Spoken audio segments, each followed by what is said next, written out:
Ce fusil, c'est le JR-15. Ça peut paraître dingue, mais c'est la version junior, pour enfants, d'une arme semi-automatique, la R15.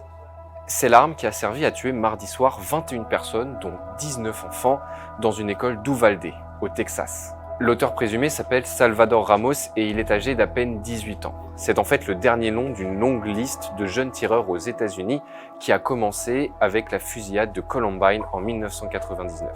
Récemment, il y a eu Nicolas Cruz, l'auteur de la fusillade de Parkland en 2018. Il avait 19 ans. Dimitrios Pagourtsis, qui a ouvert le feu dans un lycée à Santa Fe, il avait 17 ans seulement. Ou encore Kyle Rittenhouse, qui a tué 2 militants antiracistes en 2020, à 17 ans lui aussi. Mais comment est-ce que ces jeunes ont-ils pu avoir accès aussitôt et aussi facilement à des armes ?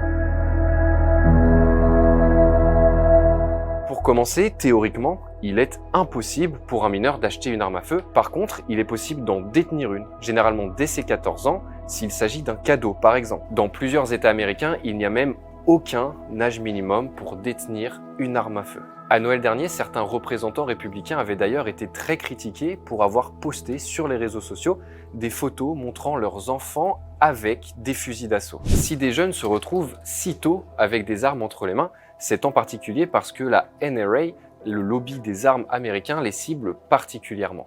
Pendant longtemps, en accord avec les différentes marques d'armes, l'opération séduction passait par des magazines et des revues spécialisées comme NRA Family ou Junior Shooters. Mais aujourd'hui, tout ou presque se passe en ligne. Les marques rémunèrent des influenceurs qui vont faire leur promotion sur YouTube ou Instagram et la NRA va mettre l'accent sur les familles comme le montre cette publicité diffusée pour la fête des mères l'année dernière. Et dans le même temps, les entreprises d'armes à feu s'adaptent aux enfants. C'est ce que montrait une étude publiée par une ONG, Violence Policy Center, en 2016. Dans son rapport, l'organisation dressait une liste des armes destinées aux plus jeunes. Avant même le JR-15, on pouvait y retrouver des armes plus petites, moins lourdes, ou alors avec différentes couleurs ou motifs, ce qui n'est pas sans rappeler les outils de personnalisation d'un jeu vidéo. C'est une industrie qui est florissante, avec un marketing qui est adapté, j'allais dire très genré, les fusils roses pour les petites filles, les fusils bleus pour les garçons, et beaucoup d'hypocrisie en faisant croire que toutes ces armes, c'est pour le sport, ou que toutes ces armes, c'est pour la chasse.